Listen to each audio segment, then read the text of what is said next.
Hey guys, welcome back to How to Daily. And in this video, I will show you how to import new fonts to Canva. Alright, let's begin. Lets you give your text a unique personality and match it to your design style, making everything look extra snazzy. So here's how we can do it. We're just going to go here in our Canva. And from here, you just have to remember that you will need to have a pro account for this. And then we're going to click here brand. So under brand kit, you're going to scroll down until you see fonts. You're going to click add new. And then from here, you're going to basically just select that particular font that you want. Now that's method number 1. Method number 2 is going to be like this. We're going to go back home once again. We're going to click our project. Say for example, this file. I'm just going to open it.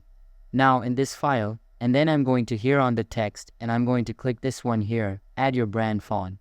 Once you click that one, still the same thing, you will be asked to add a font that you want. So after uploading, you should be able to use it, and congratulations, that's how you're going to import new fonts to Canva. And that's it, you are done.